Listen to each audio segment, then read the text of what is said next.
Hablaremos un rato de Darwin y el origen de las especies. Vamos a empezar con el abuelo de Darwin, a quien Darwin no llegó a conocer, pero que debió influir en él. Se preguntarán ustedes cómo.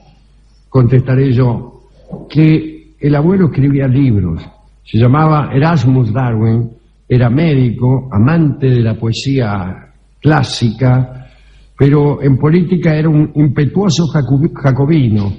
Esta combinación suele darse, ¿no? Amantes de las letras clásicas que son jacobinos y revolucionarios en política. Sin ir más lejos, nuestro amigo Marx, ¿no? Que era muy aficionado a Shakespeare. Y hoy se moriría si viera a algunos de sus seguidores decir que las obras de Shakespeare consisten en una especie de mentira en donde los amos y los esclavos hablan sobre filosofía. Bueno, así define alguien el arte de Shakespeare. Alguien marxista. Marx se volvería loco con eso. Bueno, el abuelo de Darwin era también gordo. También gordo, no sé si lo dice por mí, o por usted, o por quién. Bueno, no, ¿Cómo también gordo? ¿Que estamos gordos nosotros? No, señor. ¿Qué me está diciendo? Yo estoy leyendo que dice el abuelo de Darwin también era gordo. Sí, como Darwin, también era gordo. Bueno. Era tan goloso, como Darwin. Creo que se refiere a nosotros, que la familia de los pacientes que visitaba se preocupaban por tener la mesa llena a su llegada, y primero le daban de morfar y recién después le hacían visitar al paciente, que a veces de tanto esperar espichaba, si me permite el neologismo. Tenía por costumbre, siempre el abuelo de Darwin, ¿no?, tener abierta la boca y dejar colgando la lengua, una costumbre un poco desagradable, ¿no? No obstante, era un médico de un enorme éxito, no solo en su profesión, sino también con las mujeres, quizá por lo dicho anteriormente. Tan exitoso era que sus pudorosos nietos sufrían la vergüenza de encontrarse a la vuelta de cada esquina con descendientes ilegítimos del viejo intemperante. Este hombre organizó un club que se llamaba la Sociedad Lunar, en donde se discutían problemas sociales y científicos. Se reunían pensadores, científicos ingleses y franceses, entre ellos Rousseau, cuyas ideas fascinaban al viejo Darwin. Al doctor Darwin también le fascinaba la botánica y escribió un libro que se llama El Jardín Botánico, donde describía el sistema sexual de las plantas. Acabamos de decir que era un viejo un poco libertino. ¿Qué pasa cuando un viejo es al mismo tiempo libertino y amante de la naturaleza? Escribe un libro acerca del sistema sexual de las plantas. Escribió después Zoonomía o Leyes de la Vida Orgánica, y una de las tesis de la obra era que todo individuo desarrollaba a partir de un filamento contenido en el semen masculino y dotado de apetencia formativa, qué sé yo, algo. Se desarrollaba, digo. O sea que Erasmus ya estaba expresando alguna clase de intuición evolucionista, ¿no? Se perfilaba aquí cierta idea de lo progresivo. Erasmus Darwin murió en 1802, tuvo varios hijos ilegítimos, entre ellos Robert, que era el padre de Charles, también médico, pero sobre él no nos explayaremos porque era una buena persona. Y aquí nos interesan los locos, los exópatas, los criminales, los cantores de tango, es decir, gente así. Nuestro amigo Charles finalmente nació en Shrewsbury, que es una pequeña ciudad, en 1809. Pasó una infancia dorada, era hijo de una familia acaudalada, aunque el lugar era bastante showme, porque estábamos en plena revolución industrial y por ahí vivían muchos obreros que no la pasaban muy bien, que digamos. Tenía 8 años el niño Darwin cuando murió su mamá. Las hermanas tomaron las riendas de la casa Trataron de educar al chico, que era un muchacho tranquilo, observador, no muy aplicado. Iba a una escuelita y allí tenía el hobby de coleccionar por su cuenta insectos repugnantes. Una vez estaba juntando escarabajos, encontró uno, lo agarró con una mano, otro lo agarró con la otra, y cuando encontró el tercero se puso el segundo, el que tenía la mano izquierda, en la boca. El escarabajo lo picó y anduvo sin poder hablar durante un mes. Esto debe servir de ejemplo a los niños que están soñando con inventar teorías nuevas.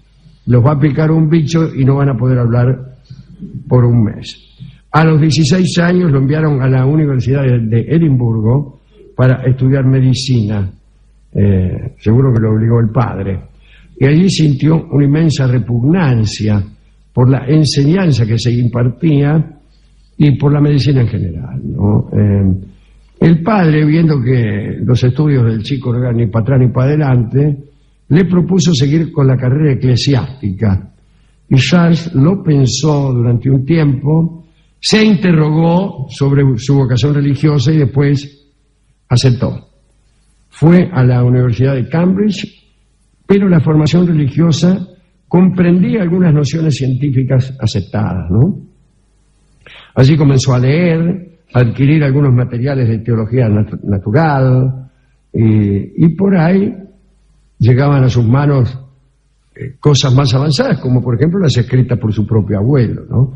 Y también leía Lamarck. Lamarck hablaba de la fuerza modeladora del medio ambiente. Ya había algunas nociones de evolucionismo, pero bueno, Darwin todavía no cachaba una. De todos modos, el propio Lamarck dijo: la vida humana es tan corta y el tiempo biológico tan largo que es imposible observar la evolución a medida que ocurre. ¿Qué querés? Sí. ¿No? Que vas a andar viendo como un mono se vuelve hombre. Bueno, no. Bueno, como consecuencia de las guerras napoleónicas, España cayó en desgracia y algunas naciones sudamericanas empezaron a luchar por su independencia. Inglaterra de algún modo favoreció esas luchas para mejorar su comercio, etcétera. Mandó muchas naves con distintos objetivos. Entre esas naves estaba una que tenía como fin hacer toda clase de estudios. Esa nave era la Beagle, con el capitán Fitzroy a la cabeza, y se mandó una expedición científica que fue la más grande hasta entonces de la historia, ¿no? Y recorrió todas las costas de Sudamérica, desde San Clemente el Tuyú, que no existía todavía, por cierto, por suerte, hasta la isla de Chiloé. Claro, pasando por lo que es el canal de Beagle. Sí. Se presenta Darwin porque oyó decir que necesitaban un naturalista. Bueno, Fitzroy lo entrevistó y no le gustó la cara de Darwin. A mí tampoco. ¿Pero qué tiene que ver la cara? Porque era un poco fisionomista, Fitzroy. Creía que la cara de la gente decía algo sobre la mente de la gente. Yo creo también eso. ¿Usted nunca vio una foto de Darwin? Sí. No necesitaba perro.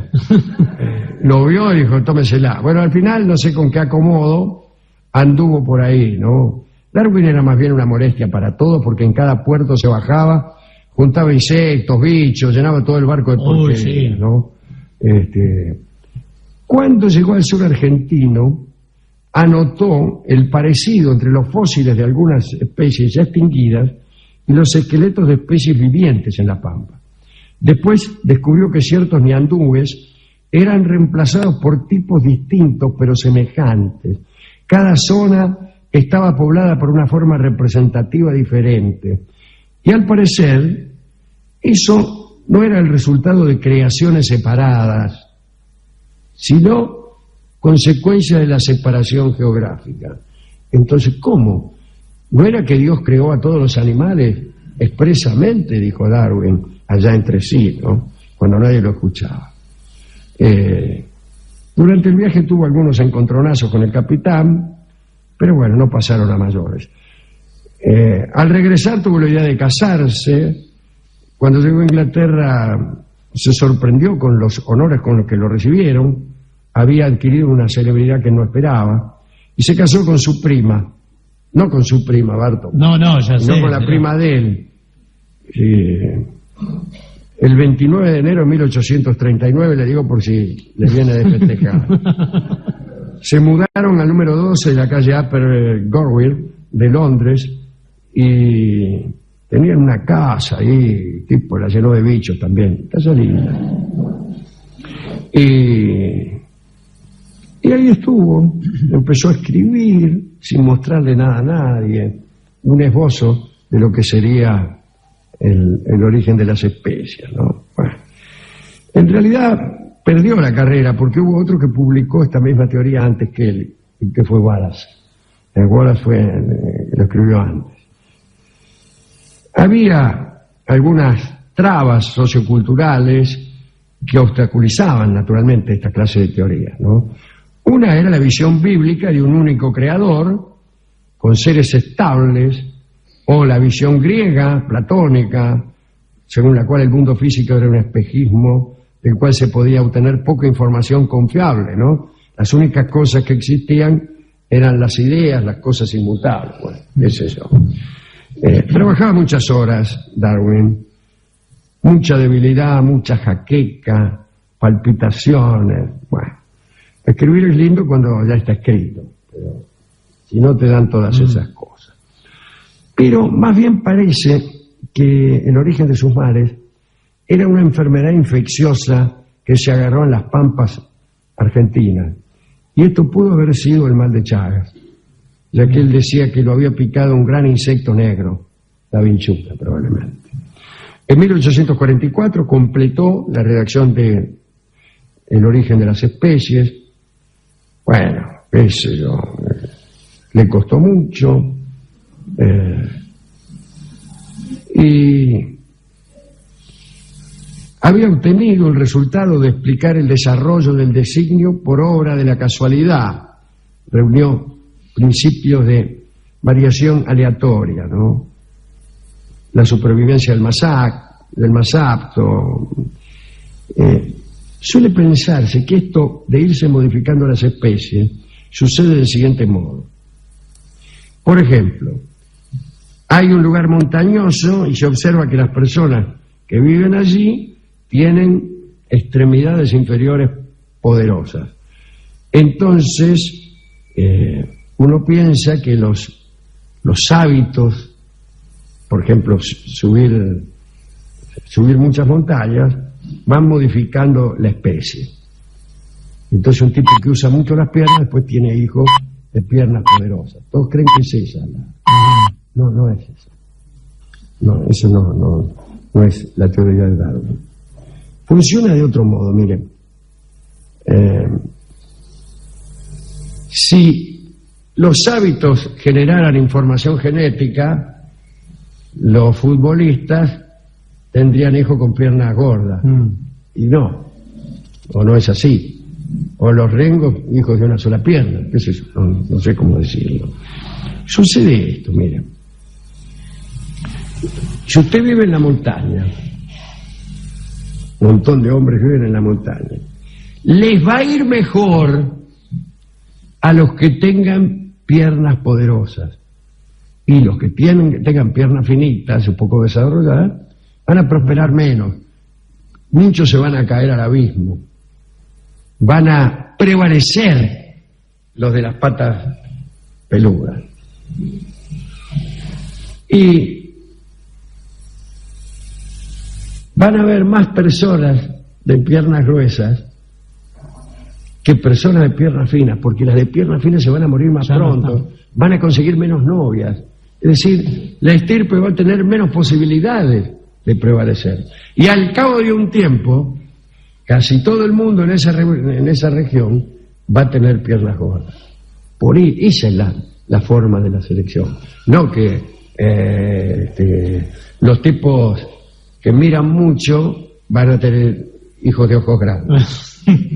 No funciona así. Bueno, tampoco dijo jamás Darwin que el hombre descendía del mono, sino que tanto el hombre como el mono eran descendientes modificados de un antepasado primario, ¿no?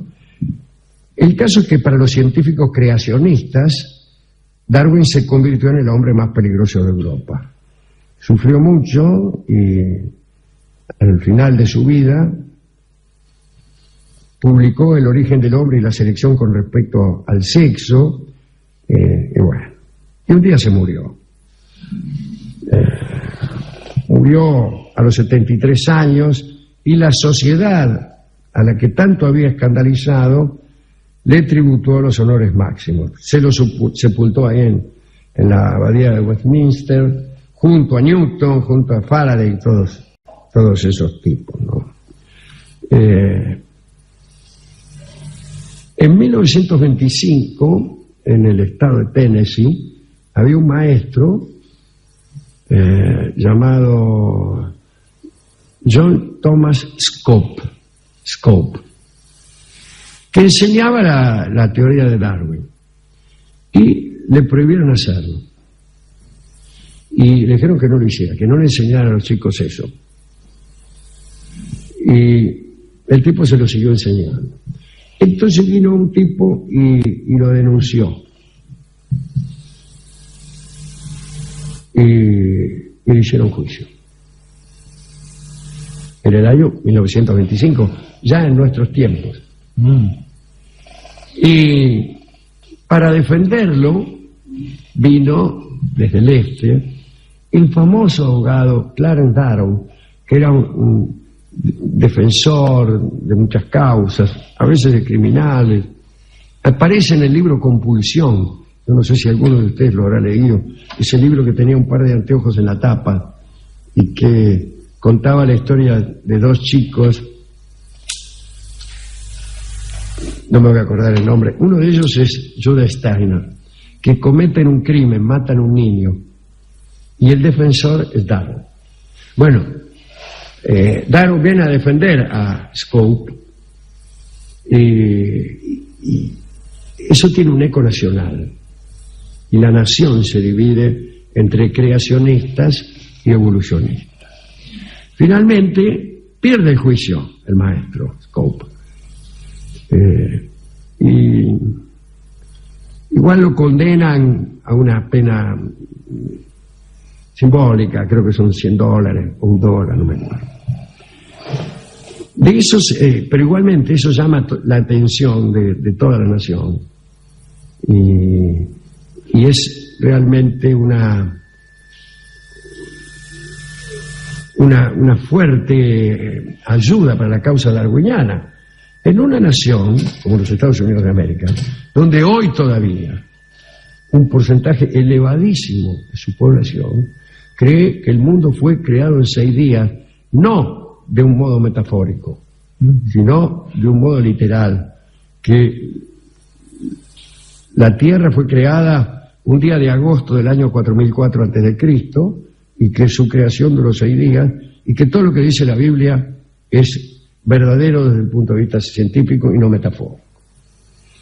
Un altísimo porcentaje de personas que incluso no mandan a los chicos al colegio, que tienen videos creacionistas, publicaciones creacionistas, y estudian, como he dicho, como me olvidé de decir, en su casa, para que los chicos no vayan al colegio y entren en controversia con niños evolucionistas, bla, bla, bla, bla, bla. Quiere decir que aún hoy es controvertido nuestro querido amigo Darwin. ¿A quién dedicar esto? Bueno, a él, a su esposa, que me imagino qué vida le habrá dado, ¿no? Llena la casa de bichos, de monos. No toques esa araña. ¿Quién me agarró? Sí. La vizcacha. Pero esa era para el guiso, bueno. Al abuelo también dedíquese. Al abuelo, sí, que era un abuelo intemperante. Sí. Pero que ya venía anunciando. Ya venía, yo al final tenía razón yo, decía el abuelo, como todos los abuelos. Muy bien, hemos ido a lo del discotecario que se declaró creacionista y antidarwiniano, diciendo que en qué cabeza cabía, etcétera. Y nos dio, sin embargo, un disco evolucionista, que es el tango llamado El Monito. Ah, mire. Que ya desde su título nos informa acerca de cuál es su visión acerca de estos asuntos. Asuntos que Darwin empezó a sospechar justamente donde le dije en el bloque anterior, casi como una premonición, en las Islas Galápagos, cuando se preguntó por qué estas tortugas eran tan distintas a las que había, sin ir más lejos, en el continente sudamericano. Bueno, no encontró la respuesta, pero encontró muchas cosas interesantes. Escuchamos ahora al Monito en la versión de su autor, Julio De Caro.